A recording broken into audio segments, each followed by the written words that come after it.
يا أيها الذين آمنوا اتقوا الله حق تقاته ولا تموتن إلا وأنتم مسلمون يا أيها الناس اتقوا ربكم الذي خلقكم من نفس واحدة وخلق منها زوجها وبث منهما رجالا كثيرا ونساء واتقوا الله الذي تساءلون به والأرحام إن الله كان عليكم رقيبا يا أيها الذين آمنوا اتقوا الله وقولوا قولا سديدا يصلح لكم أعمالكم ويغفر لكم ذنوبكم ومن يطع الله ورسوله فقد فاز فوزا عظيما أما بعد فإن أصدق الحديث كتاب الله وخير الهدي هدي محمد صلى الله عليه وسلم وشر الأمور محدثاتها وكل محدثة بدعة وكل بدعة ضلالة وكل ضلالة في النار اللهم فصل وسلم وبارك على نبينا محمد وعلى آله وأصحابه أجمعين أيها الهادرون. Melanjutkan kajian pada bulan yang lalu tentang akhta'ul musallin, kekeliruan yang terjadi seputar salat. Yang sudah saya sampaikan adalah kekeliruan dalam buang hajat. Maka pembahasan pada malam ini akhta'uhum 'indal wudu. Akhta'uhum 'indal wudu. Kekeliruan yang sering terjadi sekitar wudu. Awalan, akhta'un la khilafa fiha. Pembahasan pertama, kekeliruan yang di sini tidak ada perbedaan pendapat para ulama. Kemudian yang kedua nanti ada khilaf daripada ulama. Kekeliruan yang sering terjadi tanpa khilaf, yang pertama at-talaffuz bin niyyah, melafazkan niat. Wan niyyatu mahalluha al-qalb. وهي من الفروض التي لا يصح الشيء إلا بها. Niat tempatnya di dalam hati dan hukum niat tetap fardu yang tidak sah terkecuali dengannya. ولا يجوز التلفظ بها لأنه لم ينقل عن النبي صلى الله عليه وسلم ولا عن أصحابه التلفظ بها لا في حديث صحيح ولا ضعيف ولا عن الأئمة الأربعة. Melafazkan niat ini tidak pernah dinukil dari Rasulullah sallallahu alaihi wasallam. Tidak ada Rasulullah sallallahu alaihi wasallam menganjurkan melafazkan niat. Pun juga para sahabat Rasulullah sallallahu alaihi wasallam. La fi haditsin sahih wala dhaif. Tidak ada satu pun hadis sahih ataupun dhaif. Wala 'anil a'immatil arba'ah. Begitupun juga imam-imam yang empat tidak pernah memerintahkan untuk melafazkan niat. Tetap kedudukan niat adalah wajib, tetapi mahalluha al-qalb, tempatnya di dalam hati. Al-Imam An-Nawawi rahimahullah di dalam kitab Rawdatul Talibin, beliau membahas yang berkaitan tentang puasa. La yasihhu siyam illa biniyah. Tidak sah puasa terkecuali dengan niat. Wa mahalluha al-qalb, tempat niat adalah di dalam hati. Jadi ini tidak ada khilaf. Jadi niat itu tempatnya di dalam hati, bukan diucapkan. Kemudian yang kedua, kekeliruan yang sering terjadi seputar wudu, adamu dzikri fi awwalihi wa akhirih. Tidak membaca zikir dan doa di awal wudu atau di akhir wudu. Wala yaqumu wa ya'malu bihi illa man rahima rabbi. Wa mu'dhamun nas yatrukuna ala ma fihi min al-hadh was-shawab. Dan tidak ada yang melakukannya terkecuali orang-orang yang mendapatkan rahmat dari Rabbnya. Dan kebanyakan manusia banyak meninggalkan tentang pahala sedemikian besarnya di awal atau di akhir untuk berzikir di dalam berwudu. Apa yang harus dilakukan? Dari Abu Hurairah radhiyallahu an, la salata liman la wudu'a lah. Tidak sah salat bagi orang yang tidak berwudu. Wala wudu'a liman lam yuzkar ismallahu alaihi. Dan tidak sah wudu bagi orang yang tidak mengucapkan bismillah.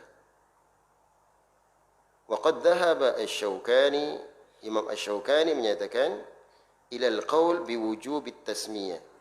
Dia berpendapat dari sini jelas sekali tentang wajibnya membaca bismillah. Jadi ketika seseorang mau berwudu, dahulukan bismillah. Dan tidak masalah seseorang berwudu di kamar mandi yang ada WC, tetap dibaca bismillah. Bukan di luar kamar mandinya. Ini kadang-kadang ada orang mau masuk kamar mandi, baca bismillah, ketika wudu nggak baca bismillah. Ini beda lagi tempatnya. Boleh ketika dia masuk kamar mandi, baca bismillah, Allahumma inni a'udzubika minal khubuts wal khaba'its. Kemudian dia buang hajat. Nah, ketika dia berwudu, dia baca bismillah. Kalau dia tidak membaca bismillah, tidak sah wudunya. Jadi walaupun dalam kondisi di kamar mandi, tetap itu dibolehkan karena sudah beda caranya dari sini. Bisa dipaham hadirin rahimakumullah. Dulu saya menjelaskan bagaimana tentang tidak bolehnya membawa nama Allah di tempat-tempat yang kotor, termasuk di tempat buang hajat. Tapi untuk berwudu tetap dibaca bismillah. Dan diucapkan bismillah bukan dalam hati. Ini yang berkaitan tentang awal dari wudu. Kemudian hadirin rahimakumullah, amma ad-du'a ba'dahu faqad warada min hadits Umar radhiyallahu anhu. Adapun sesudah berwudu ada doa yang Rasulullah sallallahu alaihi wasallam menganjurkan sebagaimana hadis dari Umar bin Khattab radhiyallahu anhu. Ma minkum min ahadin yatawadda fayasbighul wudu thumma yaqulu asyhadu an la ilaha illallah wahdahu la syarika lah wa asyhadu anna Muhammadan 'abduhu wa rasuluhu illa futihat lahu abwabul jannah ats-tsamaniyah yadkhulu min ayyiha syaa. Rasulullah sallallahu alaihi wasallam menyampaikan, tidaklah seorang di antara kalian yang berwudu, dia sempurnakan wudunya, kemudian setelah selesai berwudu dia baca asyhadu an la ilaha illallah wahdahu la syarika lah wa asyhadu anna Muhammadan 'abduhu wa rasuluhu, terkecuali baginya dibukakan 8 pintu surga. Dari mana saja dia memasukinya. Subhanallah. Ini keutamaan baca doa sesudah berwudu. Wa qauluhu sallallahu alaihi wasallam, Allahumma ij'alni minat tawwabin waj'alni minal mutatahhirin. Kalaupun mau ditambahkan boleh, tambahkan Allahumma ij'alni minat tawwabin. Ya Allah, jadikan aku termasuk orang-orang yang bertaubat, waj'alni minal mutatahhirin, dan jadikan aku sebagai orang yang senantiasa suci. Ini termasuk kekeliruan kalau tidak membaca basmalah dan tidak membaca doa selepas wudu. Ayyuhal hadirun rahimakumullah. Yang ketiga kekeliruan yang sering terjadi, dan ini akhta, az-zikru asna'ul wudu. Membaca zikir di tengah-tengah berwudu. Nasma'u katsiran minan nas yarudduna ad'iyah wa adhkar katsira asna'il wudu. Bal inna minan nas man yaj'alu likulli 'adhbin min a'dha'il wudu du'a. Misal qawlihi Allahumma bayyid wajhi yawma tabyaddu wujuh wa taswaddu wujuh wa 'indal yamin Allahumma a'tini kitabi yaminan ila akhirih. Kata pengarang kitab ini, kami mendengarkan banyak sekali orang yang ulang-ulang doa di tengah-tengah wudu. Banyak di antara mereka yang berzikir-zikir yang tidak ada dalil di tengah-tengah wudu. Sampai mereka membacanya setiap kali membasuh anggota wudu. Membasuh muka, baca doa. Membasuh tangan, baca doa, dan seterusnya. Seperti ucapan Allahumma bayyid wajhi yauma tabyaddu wujuh wa taswaddu wujuh. Ya Allah, putihkan wajahku ketika wajah-wajah putih dan hitam. Walaupun doa ini bagus, tapi ini tidak pernah diketemukan di dalam hadis Rasulullah sallallahu alaihi wasallam. Artinya ada tempat di mana seseorang berdoa dan di mana seseorang untuk menyelesaikan wudunya. Wa indal yamin, begitu pun juga ketika dia membasuh tangannya yang kanan, dia membaca Allahumma atini kitabi yamini, ya Allah, berikan padaku catatanku nanti di yaumul akhir di sebelah kanan. Ini pun juga bagus, tapi tidak ada satu pun riwayat yang menjelaskan seperti ini. Jadi kesimpulannya, doa-doa di tengah-tengah wudu, setiap kali pembasuhan anggota wudu, tidak ada satu pun doa yang sahih. Wasawab annahu lam yathbut 'anil nabiy sallallahu alaihi wasallam du'aun sahihun yuqalu athna'il wudu.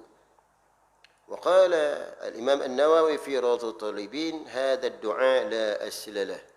Imam An-Nawawi rahimahullah dalam kitab Riyadhut Talibin juz 1 halaman 62, doa-doa seperti ini tidak ada asalnya.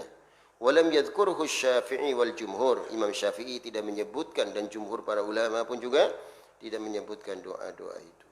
Dari sini jelas sekali bagi kita khusyukkan berwudu, tidak usah baca doa-doa di tengah-tengah wudu. Doa adanya di akhir wudu. Kalau sudah selesai baru berdoa. Begitupun juga baca bismillah di awal wudu. Yang keempat, mashur raqabah, mengusap leher. Ini pun juga tidak diketemukan di dalam hadis. Dan ini termasuk kekeliruan yang terjadi seputar wudu. Berapa banyak orang-orang yang berwudu sengaja dia mengusap lehernya. Hadirin rahimakumullah. Pernyataan Syekhul Islam di dalam kitab Al-Fatawa Al-Kubra, juz 1 halaman 220, lam yasihhu 'anil Nabi sallallahu alaihi wasallam annahu masaha 'ala unuqihi fil wudu. Tidak ada yang sahih dari Rasulullah SAW kalau Rasulullah itu selepas berwudu atau ketika mengusap dalam berwudu maka Rasulullah mengusap lehernya. Maka ini tidak ada satu pun hadis yang sahih yang menjelaskan seperti itu. Dari sini jelas sekali bagi kita hadirin rahimakumullah tentang pengusapan leher di dalam berwudu ini tidak ada dalil. Hadirin, kemudian yang kelima, adamu takhlilil asabi'. Adamu takhlilil asabi'. Tidak menyela-nyelai jari-jari, baik jari tangan atau jari-jari kaki. Wal katsir minal musallin yajhalu takhlilu asabi'il yadain wa rijlain wa huwa ay yaghsila ma bainahuma bil ma. Wa huwa min tamamil wudu wa isbaghuh. Liqaulihi sallallahu alaihi wasallam asbighal wudu wa hallil bainal asabi'. Kebanyakan orang salat, kebanyakan orang berwudu, dia jahil dalam hal ini. Dia tidak mengerti dalam hal ini. Bahkan dia tidak menyela-nyelai jari-jari tangannya atau jari-jari kakinya ketika dia berwudu. Dan ini salah satu bentuk kesempurnaan berwudu. Karena Rasulullah sallallahu alaihi wasallam menjelaskan asbighil wudu, sempurnakan wudu kalian. Wa hallil bainal asabi', sela-selailah antara jari-jari tangan atau jari-jari kaki. Wa kana sallallahu alaihi wasallam yukhallilul asabi' bi khinsirihi liqauli al-Mustawarid bin Shaddad. Ra'aitu Rasulullah sallallahu alaihi wasallam yukhallilu asabi'i rijlaihi bi khinsirihi. Rasulullah sallallahu alaihi wasallam senantiasa menyela-nyelai jari-jarinya dengan jari kelingkingnya. Sebagaimana ucapan seorang sahabat Al-Mustawarid bin Shaddad, dia menyatakan aku melihat sendiri. Ra'aitu Rasulullah sallallahu alaihi wasallam, aku melihat Rasulullah sallallahu alaihi wasallam yukhallilu asabi'i rijlaihi bi khinsirihi. Aku melihat Rasulullah menyela-nyelai jari-jari kakinya dengan jari kelingkingnya. Wa takhlilul asabi fardun indal malikiyah. Menyela-nyelai jari ini termasuk fardu menurut Imam Malik dan pengikut madhab Maliki. Hadirin rahimakumullah, dari sini jelas sekali bagi kita, ketika berwudu, anggota wudu harus terkena. Jangan sampai asal-asalan berwudu. Sampai pun di lubang-lubang yang di sana diwajibkan harus terkena, maka wajib harus terkena air. Ketika tidak terkena air, berapa banyak Rasulullah sallallahu alaihi wasallam menyampaikan sahabat untuk mengulangi wudu lagi. Rasulullah sallallahu alaihi wasallam suatu hari pernah menyaksikan seorang sahabatnya berwudu. Sementara di kakinya ada sebesar kuku tidak terkena air wudu. Rasulullah menyampaikan, irji' fa ahsan wudu'a, kembali lagi wudu lagi. Ini menunjukkan di sini perintah untuk menyempurnakan wudu. Anggota-anggota wudu itu harus terkena semuanya. Jangan sampai terlewatkan. Hadirin rahimakumullah. Yang keenam, termasuk kekeliruan yang sering terjadi, tarku ghuslil a'qab. Meninggalkan penyucian dua mata kaki. Dua mata kaki itu wajib dicuci. Al-a'qab huwa 'azmu muakhiril qadam. Dua mata kaki, aqab itu akhir daripada kaki, artinya paling ujungnya itu. Nah, itu wajib untuk dicuci di dalam berwudu. Karena Rasulullah sallallahu alaihi wasallam suatu hari pernah menyaksikan ada seorang sahabatnya yang ketika dia berwudu sementara kedua mata kaki atau salah satunya tidak terkena air wudu. Rasulullah sallallahu alaihi wasallam menyampaikan, wailul lil a'qabi minan nar, wailul lil a'qabi minan nar, celaka bagi mata-mata kaki yang tidak terkena air wudu dan kecelakaannya ini di neraka. Naudzubillah. Oleh karena itu hadirin rahimakumullah, sekali lagi jaga wudu itu. Jangan anggap sepele wudu. Jangan anggap ringan wudu. Kadang-kadang kalau berbicara wudu, berbicara sholat, itu gampang sholat nomor loro. Ya iya, pertama syahadat ya. Iya. Tapi sholatnya belentang-belentong, salah kabeh. Ya, begitu dilihat, lo ilallah, sholat senter pisan ya. Kadang-kadang kayak ada dinasihati, ya saya mah dari kecil sholat tuh, jadi apal. Ya keder ya. Ya angel kan, jelasinnya dari mana dulu, keder sudah. Sampai dulu saya ada pengajian di salah satu masjid, saya bahas pelan-pelan bab sholat. Ada 3 bulan sampai rampung. Begitu selesai kajian 3 bulan, ada yang nanya, Pak Kiai, punten saya mau nanya, ini yang disampaikan Pak Kiai ini benar apa enggak? Astagfirullah. Saya katakan, masa saya enggak benar nyampein? Ya, tapi saya paham penyampaian perkataan dia benar apa enggak itu. Karena sebelah saya ada kiai lagi. Iya. Akhirnya gimana maksudnya? Pertanyaan antum ini. Maksud saya gini, Pak. Ini sholat kan harus tenang, harus tumak nina. Enggak usah buru-buru sholat. Ya, iya betul. Harus tumak nina dan itu wajib. Kadang-kadang kita bingung, Pak Kiai. Saya baru 1 rakaat, dia udah selesai 3 rakaat. Sholatnya bagaimana ini? Ya, begitu saya jelasin, ya maaf, ini yang menjadi imam atau menjadi makmum, jangan tergesa-gesa sholat. Jangan terburu-buru sholat yang tenang, bacaan iftitahnya tenang, bacaan rukunya tenang, iktidalnya, semua tenang, semua sholat itu. Wajib tumaknina. Jadi jangan buru-buru. Sudah saya sampaikan. Begitu selesai kajian, sebelum adzan Isya, Pak Kiainya ngomong, Ustaz, nanti habis pengajian saya mau ngomong 4 mata sama Ustaz ya. Ada apa Pak Kiai? Sudah nanti saya ngomong. Sudah selesai pengajian, sudah selesai salat Isya. Gimana Pak Kiai? Kalau saya kan sholatnya dari kecil Ustaz. Oh, jadi kalau dari kecil apal kabeh. Hari kan tahu sholat wajar suwe. Oh, ya wis lah keder ya. Ya. Jadi kadang-kadang mong kalah kok ya. Ya, jadi kesimpulannya seperti itu. Hadirin rahimakumullah. Jadi jangan sepelekan perihal salat, perihal wudu. Tidak sah salat kalau wudunya enggak benar kan? Makanya wudunya diperhatikan. Dan apa yang akan kita banggakan di hadapan Allah kalau bukan salat? Ayyu syai'in ya'izzu laka min dinik idza kunta tatahawanu bis shalah. Punya berapa sih harta kita? Berapa miliar harta yang kita miliki? Ada yang miliaran? Ratusan juta bembu. Ilmu kita seberapa? Kekuatan fisik kita kayak apa? Yang bisa kita banggakan di hadapan Allah hanya salat. Awwalu ma yuhasabu bihil abdu yawmal qiyamah as-salat. Yang pertama kali seorang dihisab di hadapan Allah adalah salatnya. Awas, ini salat paling penting, paling vital. Jangan anggap sepele perihal salat. Gampang salat mah gampang kepribe maksudnya. Salatnya pada salah kabeh. Hadirin rahimakumullah, dan hati-hati ini. Jadi begitu Allah Subhanahu wa taala nanya pada hari kiamat bukan hartanya, udah punya berapa mobilnya, enggak kan? Nah, ditanya sholat dulu pertama-tama. Bahkan waliyadzubillah, orang-orang kaya tertahan masuk surga. Hati-hati, awas ya. Kalau ngaku orang kaya nih. Iya, wa ashabul jad mahbusun. Orang-orang kaya tertahan masuk surga. Orang-orang miskin dulu pada masuk surga. Kenapa demikian? Orang miskin gak ditanya. Tanya apa? Itu dunia beli ora. Ya wis keter takone. Tapi wong sugih pirang-pirang dunia nih, pertanyaannya banyak sekali kan? Nah, ini makanya hati-hati. Jadilah orang kaya seperti para sahabat ya, rajin sedekah ya. Aja mikir-mikir garapun sedekah akeh bisidane. Iya. Duitnya mau kumpul kabeh ning kantong ana sing abang biru kuning apa. Aduh, abang mah kegedean, biru kegedean. Sing betul 2000. Hadirin rahimakumullah. Ini jadi apa namanya, ibadahnya masih mikir-mikir. Hadirin rahimakumullah. Ini yang harus diperhatikan. Jadi dalam hal wudu, dalam hal salat tolong dimantapkan, jangan sampai ada kekeliruan. Kemudian yang ke-7 termasuk kekeliruan yang sering terjadi, al-inkar ala man yaghsilu adwihi marratan aw marratain. Banyak mengingkari orang yang membasuh anggota wudunya sekali atau 2 kali. Makna dari ucapan ini artinya seseorang boleh kalau memang sempurna dengan 1 kali penyucian, tidak ada masalah. Utamanya memang 3 kali.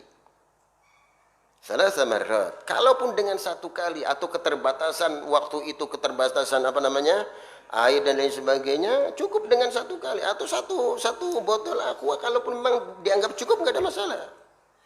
Karena wudhu Rasulullah Sallallahu Alaihi Wasallam itu kadang sekali-sekali, marratun wahida, wa marratain, wa thalathatu marrat. Kadang Rasulullah sekali-sekali.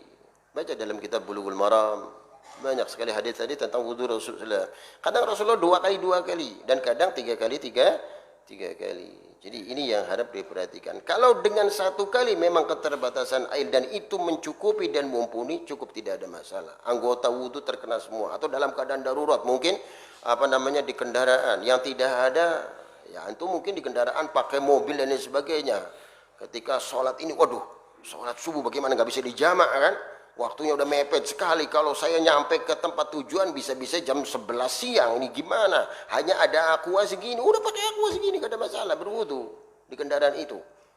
Masa apa namanya mobilnya suruh berhenti? Berhenti dulu, saya pengen wudu dulu. Ya, nggak mungkin kan? Nah, artinya dalam kondisi seperti itu tidak masalah berwudu walaupun hanya dengan sebotol air. Karena demikian yang dijelaskan di dalam hadis Rasulullah SAW. Kemudian hadirin rahimakumullah, yang kedelapan, al-israf fil ma. Ini termasuk kekeliruan yang sering terjadi. Al-israf, berlebih-lebihan dalam penggunaan air. Wa huwa 'adatun mu'dhamil musallin. Wa la yusallimu min hadha al-khata' illa nafrun qalil. Wa laqad kana an-nabiy sallallahu alaihi wasallam al-qudwa wal uswa fil iqtisad fil ma. Fa kana sallallahu alaihi wasallam yaghtasilu bis-sa' wa yatawadda'u bil mujj. وعلم النبي صلى الله عليه وسلم حد الوضوء ونهانا عن الإسراف في غير موضع. Hadirin rahimakumullah. Berlebih-lebihan dalam penggunaan air ini termasuk kekeliruan dan kesalahan di dalam berwudu. Dan ini kebanyakan dilakukan orang sholat. Seolah-olah kurang mantap. Sampai maaf sudah 2 kali, 3 kali, sampai 4 kali. Sampai banyak penggunaan air. Ini tidak boleh yang terjadi seperti ini. Walaqad kana Nabi sallallahu alaihi wasallam al-qudwa wal uswa fil iqtisad fil ma. Rasulullah sallallahu alaihi wasallam sebagai suri tauladan dalam penyederhanaan memakai air. Yaghtasilu bis-sa'. Rasulullah SAW kadang mandi hanya dengan 1 sa' air. 1 sa' itu ukuran kurang lebih 4 mud. 4 mud, 1 mud itu kurang lebih 6 on, setengah kiloan lebih ya. Wa yatawadda' bil mud, dan Rasulullah kadang berwudu cuma dengan 1 mud. Kurang lebih 6 on air, setengah kiloan. Masya Allah, ya mungkin segini bisa kan berwudu. Nah, ini karena Rasulullah SAW sebagai suri tauladan. Nah ini kalau memungkinkan air itu terbatas, jadi jangan berlebih-lebihan. Pun juga kalau air banyak tetap tidak boleh israf, tidak boleh tabdzir. Wala tubadzir innal mubadzirina kanu ikhwana syayatin. Jangan lakukan tabdzir, karena tabdzir termasuk saudaranya syaitan. Kemudian Rasulullah sallallahu alaihi wasallam pun juga sebagai suri tauladan pernah dijelaskan tentang seorang Arabi, seorang Arab Badui. Jaa Arabiyun ila Rasulillah sallallahu alaihi wasallam yas'aluhu 'anil wudu fa arahu thalathan. Seorang Arabi ini datang pada Rasulullah SAW. Dia menanyakan tentang wudu pada Rasulullah SAW. Maka Rasulullah SAW menjelaskannya. Rasulullah berwudu 3 kali. Thumma qala hadzal wudu wa man zada ala hadha faqad asaa wa ta'adda wa zalama. Ini wudu yang benar, kata Rasulullah, 3 kali. Melebihi ini maka ini satu pemborosan dan satu kekeliruan, jangan sampai dilakukan. Jadi kesimpulannya 1 kali boleh, 2 kali boleh, sampai 3 kali boleh. Dulu saya pernah bahas bagaimana tata cara wudu Rasulullah sallallahu alaihi wasallam, sebagaimana wudunya sahabat Utsman bin Affan. Saya ulangi, perhatikan hadirin rahimakumullah. Dari hadis Utsman bin Affan ini, Utsman bin Affan radhiyallahu an, dia termasuk menantu Rasulullah sallallahu alaihi wasallam. Betul ya? Ya, Utsman bin Affan Dzunnurain, orang yang memiliki 2 cahaya karena menikahi 2 putri Rasulullah. Masya Allah kan? Ya, tapi Masya Allah bukan berarti 2 putri langsung digabung, nggak boleh. Awas, nggak boleh gabung 2 saudara. Tapi ketika meninggal yang satu turun ke bawah boleh. Apa turun apa? Ngerti baik ya. Dari bab rancang-rancangan mengerti ya. Nah, ini boleh ya. Utsman bin Affan salah satunya seperti ini. Begitu anak yang pertama Rasulullah SAW meninggal dunia, maka Utsman bin Affan menikahi yang keduanya. Subhanallah. Sampai kata Rasulullah SAW begitu meninggal lagi, "Law kanat arba'ina bintan." Kalaulah saya memiliki 40 anak perempuan, la zawwajnaka wahidan ba'da wahidin. Aku akan nikahkan buat engkau satu persatu. Masya Allah. Ya karena tahu mantu ya kayak apa ya. Iya ngerti ya? Iya begitu pertama jaluk mani. Wis mana lurung saja nih. Iya. Iya karena mantu ya udah kayak apa ya. Masya Allah kan. Iya sampai Rasulullah ucapkan seperti kalau saya punya anak 40, satu persatu saya nikahkan buat engkau. Subhanallah. Ya karena tahu karena Utsman bin Affan ahlil jannah. Utsman bin Affan gak ada hitung-hitungan. Antum baca bagaimana kejadian perang Tabuk, Masya Allah. Ini dana kekurangan kaum muslimin dijelaskan di dalam ayat Quran dan hadis Rasulullah SAW. Banyak orang-orang munafik ketika itu sampai Utsman bin Affan gotong hartanya, Masya Allah. 1000 dinar berada di pangkuan Utsman. Ya Rasulullah ada. 1000 dinar, 1 dinar itu 4/8 gram emas. 2,5 jutaan, 1000 dinar 2,5 miliar dibawa sama Utsman bin Affan. Bukan hanya itu, dia membawa 1000 ekor onta dengan bahan perlengkapan persenjataan lengkap. Masya Allah, ya pantas jannah ya. Pantas bijannah, ya pantas. Bab giliran sedekah alot, jannah siapa? Ya, mobilnya pengen nganggo wong lara dingin. Mobil kan be, wong kan be. Jannah siapa sih dinak-nakakan ya. Iya, ki mobil kita begagian, ayo gagian. Kon bergegas. Iya, waduh, kon ini kotor ya. Kula wong lara. Wah, ya keder ya. Masya Allah. Utsman bin Affan, makanya kata Rasulullah, "Ma dzarra Utsman ba'da hadzal yaum." Tidak ada yang membahayakan bagi Utsman bin Affan sesudah hari ini. Subhanallah. Sampai sedemikiannya keutamaan sahabat Utsman bin Affan. Masya Allah. Yang mudah-mudahan sedikit demi sedikit kita menirunya ya. Kita lihat bagaimana wudu'nya Utsman bin Affan. Suatu hari dia memanggil pelayannya, namanya Humran. An Humran maula Utsman, anna Utsman bin Affan da'a bi wudu'in fatawadda'a. Suatu saat Utsman bin Affan meminta kepada pelayannya untuk mengambilkan seember air. Begitu dihadapkan di hadapannya, maka Utsman bin Affan memulai berwudu. Fa ghassala kaffaihi 3 marrat. Mencuci 2 telapak tangannya 3 kali. Tsumma tamadmadha wastanthar. Kemudian Utsman bin Affan berkumur-kumur langsung menghirup. Di sini tidak ada kalimat berkumur-kumur 3 kali, menghirup 3 kali. Tapi berkumur langsung menghirup. Jadi berkumur dengan menghirup itu satu paket, nggak bisa dipisahkan. Jadi berkumur dengan tangan kanannya dikeluarkan pakai tangan kirinya. Jangan nanti begini wudunya, begini, dikeluarkan. Masukkan 1 telapak tangan ini untuk berkumur dan menghirup sekalian. Nah, makanya satu paket, nggak bisa dipisahkan. Ini banyak kekeliruan kan? Berkumur-kumur dulu 3 kali, baru menghirup 3 kali. Ini tidak ada petunjuk Rasulullah seperti itu. Jadi berkumur sekalian menghirup kemudian dibuang dengan tangan kirinya seperti itu. Nah, ini dilakukan oleh Utsman bin Affan. Summa ghassala wajhahu 3 marrat. Utsman bin Affan mencuci wajahnya 3 kali. Wajah semua dicuci. Sampai lihyah pun disela-selai. Ada di sini yang harus terkena air. Jangan sampai jenggotnya enggak terkena.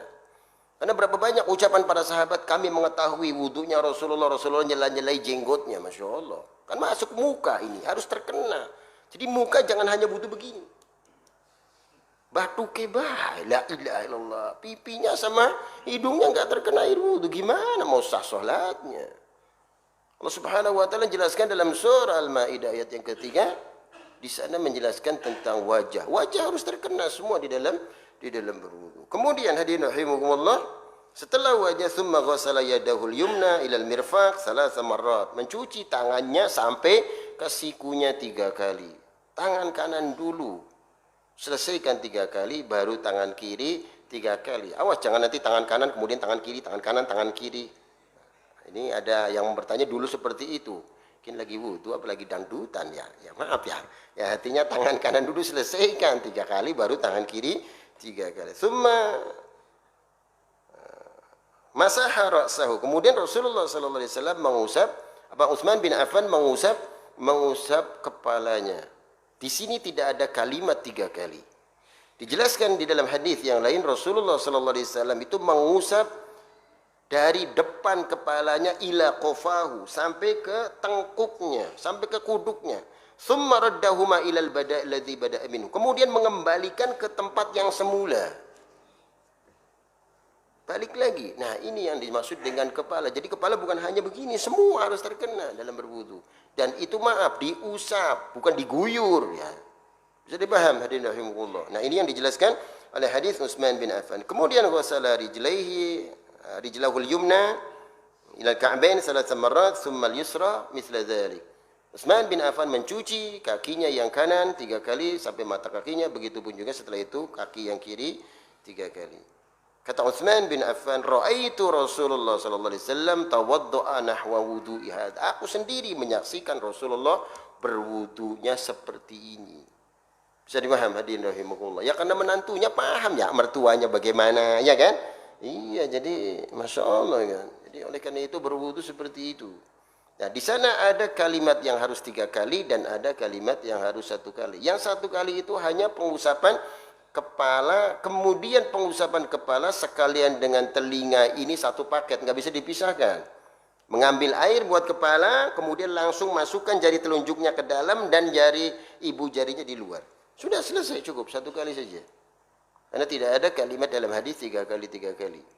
Nah, itu yang berkaitan tentang wudu Rasulullah SAW. Jadi pengusapan anggota wudu di sana boleh 1 kali 1 kali, 2 kali 2 kali, 3 kali 3 kali. Kalaupun 2 kali atau 3 kali, tetap untuk kepala dengan telinga cukup 1 kali saja. Kita lanjutkan hadirin rahimakumullah. Termasuk kekeliruan yang terjadi di dalam hal berwudu yang ke-8 ya, wujudul hail. Terdapatnya penghalang anggota badan di dalam berwudu. Wa hadza al-khata' yaqa'u fihi mu'damun nisa indama yadha'na min ajsadihinna ma yahulu bainahu wa baina wusulil ma. Ini kekeliruan yang banyak terjadi bagi kaum wanita. Karena mereka sering memakai sesuatu yang ditempelkan di anggota-anggota wudu. Ambil contoh di tangannya, ada apanya. Nah ini. Ini hati-hati hadirin. Ini terhalangnya air masuk ke sana, ini bisa tidak sah sholatnya. Jadi pakai cat kuku, Nah ini harus dihilangkan dulu ini. Dihilangkan. Kenapa air tidak bisa masuk ke dalamnya? Maka dalam kondisi seperti ini, maka tidak sah wudunya dan otomatis tidak sah salatnya. Jaga seperti ini, terutama kaum wanita. Ya karena kaum wanita banyak yang berhias ya. Ya tidak mustahil kaum pria juga barangkali ada yang berhias, berarti kayak kaum wanita begitu saja sudah. Hadirin rahimakumullah. Kemudian yang ke-10 termasuk kekeliruan yang sering terjadi, i'tiqadu masyru'iyyati tarkut tansyif. Ada keyakinan orang disyariatkan untuk tidak mengelap habis wudu, tidak mengelap-ngelap habis wudu. Keyakinan mereka biarin aja. Nah, ini keyakinan seperti ini adalah keyakinan keliru. Kenapa? Karena berapa banyak Rasulullah sallallahu alaihi wasallam setelah berwudu, bahkan dijelaskan dalam hadis, anna Rasulullah sallallahu alaihi wasallam tawaddaa faqalaba jubbatuhu suf kanat alaihi famasaha biha wajhahu. Rasulullah sallallahu alaihi wasallam begitu selesai berwudu, dia membalikkan jubah sufnya, kemudian dia membersihkan dengan jubahnya itu. Artinya boleh pakai handuk, pakai sapu tangan dan sebagainya. Nah, ini supaya lebih mantap dalam melaksanakan salat. Hadirin rahimakumullah. Ini termasuk hal-hal yang keliru di dalam hal berwudu. Kemudian yang ke-11, tarku ahadi arkanil wudu. Banyak meninggalkan rukun-rukun wudu. Sering meninggalkan rukun-rukun wudu. Wa arkanuhu an-niyah wa mahalluha al-qalb dun al-lafaz. Wa ghasl al-wajh wal yadain wa mashur ra's wa ghasl rijlain wa tartib. Termasuk rukun wudu adalah niat. Begitupun juga dengan mencuci wajah, 2 tangan, mengusap kepala, mencuci kaki, dan tertib, tidak boleh berantakan. Harus sesuai dengan perintah Allah dalam surah Al-Maidah ayat yang ketiga. Jadi tertib dalam berwudu dan itu harus terkena. Ketika ada anggota yang tidak terkena, ambil contoh kakinya tidak dicuci atau wajahnya tidak dicuci, ya maaf ya, karena sudah wudu kemudian sudah dandan, kentut, akhirnya begitu wudu lagi wajahnya nggak dicuci. Aduh, bagaimana kalau saya wudu lagi berantakan lagi nih make upnya nih ya. Nah, akhirnya ya itu tetap nggak sah sudah. Iya, jadi hati-hati dalam berwudu ini ya. Jadi harus terkena semua anggota-anggota wudu. La yaqbalullah salata ahadikum idza ahdath hatta yatawadda. Allah Subhanahu wa taala tidak akan menerima salat salah seorang di antara kalian apabila hadath sampai dia berwudu. Kemudian termasuk kekeliruan yang terakhir di sini adalah istihbabu qira'atu suratil qadar thalathan ba'da al-wudu. Ada sebagian orang dianjurkan membaca surah Al-Qadar, inna anzalnahu fi lailatul qadar, sesudah berwudu. Ini tidak ada satupun hadis yang sahih. Dari sini jelas sekali bagi kita jaga hadirin rahimakumullah yang berkaitan dengan ibadah. Banyak sekali hadis-hadis yang tidak sahih, bahkan hadis yang palsu, apalagi maaf-maaf di bulan ini ya. Ini tanggal berapa nih? Tanggal 1 Rajab ya. Ini banyak kadang-kadang amalan-amalan orang ini sampai Masya Allah ya. Ya, ini tidak diketemukan hadis. Para ulama ahli hadis menyatakan tidak ada amalan-amalan tertentu yang lebih utama baik puasa ataupun malamnya berzikir dengan zikir-zikir tertentu di bulan Rajab. Biasa saja mau puasa Senin Kamis silakan, mau puasa Daud silakan. Artinya jangan menganggap ada keutamaan-keutamaan amal. Bisa dipaham ya. Ini dalam bulan Rajab ini. Kenapa? Tidak ada hadis yang menjelaskan tentang kesahihan hadis tentang itu. Oleh karena itu jaga hadirin rahimahullah, karena berapa banyak ibadah-ibadah yang suka dimasukkan dan ternyata ini tidak diketemukan. Ambil contoh ya, dulu ada teman saya sampai cerita, Ustaz, ada sampai orang ceramah ngomongnya ada sholat sunnah sakit gigi. La ilaha illallah. Wis entok ya. Tadi bakal lara untuk sholat sunnah kau waras. Nah, ini sampai sholat sunnah sakit gigi ya. Ya kan antum lihat ada lagi sholat sunnah tolak bala, Masya Allah kan. Biasanya di hari Rebo apa? Ya apal babang konon ya. Iya. Ya kena pengeneng amalakan kan? Iya, ya tapi berapa apa? Gue pengalaman ya. Iya. Supaya anak wakasan yang sapa ya. Iya, nah jadi kesimpulannya itu tidak ada dalil. Berapa banyak sholat, ibadah, zikir dari Rasulullah belum sepenuhnya kita lakukan. Kadang-kadang yang tidak ada dalilnya kita lakukan, ini aneh. Ambil contoh aja sholat sunnah qobliyah, ba'diyah. Apa sepenuhnya sudah kita lakukan semua? Hampir mayoritas belum. Jangan jauh-jauh, yang rawatib aja 12 rakaat, 4 rakaat sebelum zuhur, 4 rakaat 2 rakaat sesudah zuhur, 2 rakaat sesudah maghrib, 2 rakaat sesudah isya, 2 rakaat sebelum subuh. Apa ini dipenuhi semua dalam satu hari? Kan kadang-kadang ininya kena, ininya enggak kena. Ya, iya. Nah ini Masya Allah kan. Padahal pahalanya besar. Sampai Rasulullah menjamin siapa yang melaksanakan 12 rakaat, Allah akan jamin bikin rumah di dalam surga. Masya Allah. Kurang apa janji Allah ini kan? Banallahu baitan fil jannah. 4 rakaat sebelum zuhur. 2 rakaat sesudahnya, 2 rakaat sudah maghrib, sudah isya, sebelum subuh 2 rakaat. Itu 12 rakaat. Coba mudawamah, continue sholat itu ya. Jangan sampai bentang-belentong, kadang sholat, kadang beli. Nah ini. Begitupun juga dengan rawatib, yang ghair muakkad. Qobliyah asar 4 rakaat, qobliyah maghrib 2 rakaat, qobliyah isya. Karena semua ada dalil-dalil yang menjelaskan seperti itu. Sampai Rasulullah SAW menjelaskan rahimallah imra'an shalla qabla al-asri arba'an. Allah Subhanahu wa taala memberikan kasih sayang dan rahmat bagi orang yang melaksanakan salat sebelum asar 4 rakaat. Mau cara pengerjaannya langsung kayak salat asar 2 tahiyat boleh, atau 2 rakaat boleh, silakan. Dan ini yang paling roji, paling sahih, hanya 4 rakaat. Kalau bingung melihat jam, kira-kira 2 menit lagi, kerjakannya tahiyatul masjid sudah. Atau barangkali tahiyatul masjid sudah, ini masih 2 rakaat lagi, kerjakan aja barangkali sholat mutlak sudah. Kalau pengen qobliyah asar, siapkan sebelum adzan datang ke masjid. Bisa dipaham? Begitu adzan sudah ada di masjid, dia sudah lakukan sholat tahiyatul masjid. Mantap kan?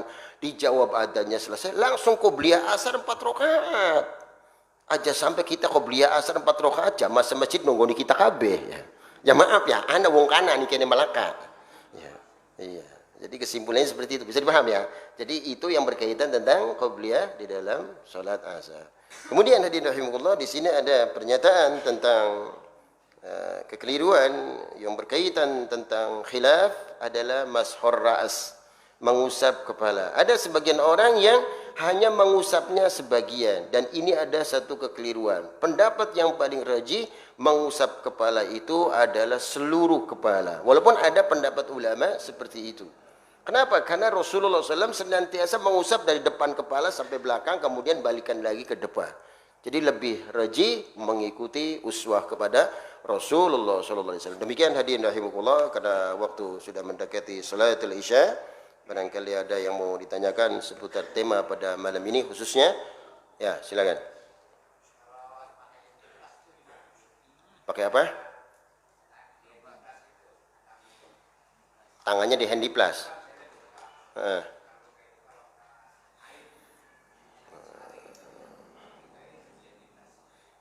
Kalau pakai air sakit sekali. Ya. Kalaupun pakai handy plus tetap kena air juga sakit. Ya, pakai tayamum saja. Pakai tayamum aja. Bertayamum, enggak usah pakai wudu lagi. Allah Subhanahu wa taala sudah menjadikan sarana-sarana ibadah itu mudah semua.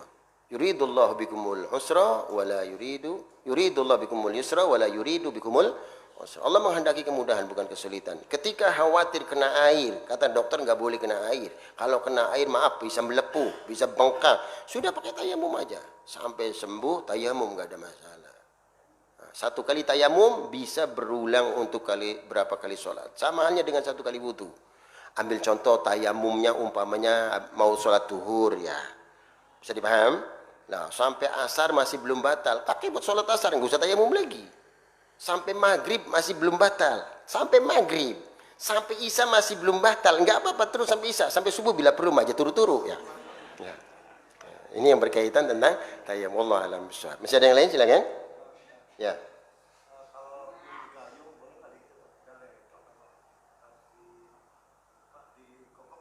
Ya, kesimpulannya kalau memang memungkinkan seperti itu boleh. Ya, artinya dikucur boleh, dikobok boleh, walaupun hanya sebagaimana yang saya katakan itu Rasulullah berwudu dengan satu mud air, kurang lebih 6 onan ya. Nanti bisa paham 6 on kalau ini kan 6 mili kan? Nah, ini segitu. Kesimpulannya kalau itu memang mencukupi sudah boleh. Kalau sekiranya itu bisa mencukupi dan itu bisa dianggap sempurna tidak ada masalah. Itu yang berkaitan tentang wudu. Wallahu a'lam. Cukup? Terakhir. Ya. Pakai sepatu bagaimana? Wudunya pakai sepatu apa sholatnya pakai sepatu? Wudunya pakai sepatu. Boleh, wudu pakai sepatu. Sholat pakai sepatu boleh, tapi awas jangan masuk masjid An-Nur di belakang aja ya. Barangkali ada yang sholat pakai sepatu ya. Tapi boleh kalau sepatunya bersih nggak apa-apa masuk, tapi jangan dekat-dekat imam ya sana. Buat sepatunya mampu ya. Saya paham ya. Artinya mashul khufain itu boleh, sholat pakai sepatu boleh, karena Rasulullah pernah tidak boleh menafikan sholat pakai sepatu. Rasulullah pernah sholat pakai sepatu kan? Itu membaca hadis-hadis tentang mashul khufain. Bagaimana Rasulullah SAW sholat pakai sepatu? Dan tidak mustahil bagi kaum wanita yang senantiasa atau orang-orang yang sakit, yang tidak mustahil dia tidak bisa melepas khufnya, baik itu sepatu, sandal yang melekat di tubuhnya, maka tidak masalah. Kalau dia lepaskan kedinginan atau menimbulkan bahaya dampak dari penyakitnya nambah parah lagi, sudah pakai khuf boleh. Selamanya pakai sepatu boleh. Selamanya pakai kaos kaki boleh. Tapi sebelum dia memakainya berwudu dulu sempurna. Berwudu sempurna, setelah berwudu sempurna kemudian pakai khufnya. Setiap kali dia berwudu tinggal usap-usap aja bagian atas sepatunya. Paham? Bukan bagian bawahnya ya. Bukan bagian yang kotornya, di atasnya aja diusap. Dan itu buat orang yang mukim cuma 1 hari 1 malam. Besoknya dilepas lagi, wudu lagi dengan sempurna. Tapi buat orang yang musafir 3 hari 3 malam. Boleh, tidak melepas khufnya. Atau sepatu dan sandalnya dan lain sebagainya. Demikian mudah-mudahan bermanfaat. Subhanakallahumma rabbana bihamdik. Nasyhadu an la ilaha illa anta wa nastaghfiruka wa natubu ilaik. Assalamualaikum warahmatullahi wabarakatuh.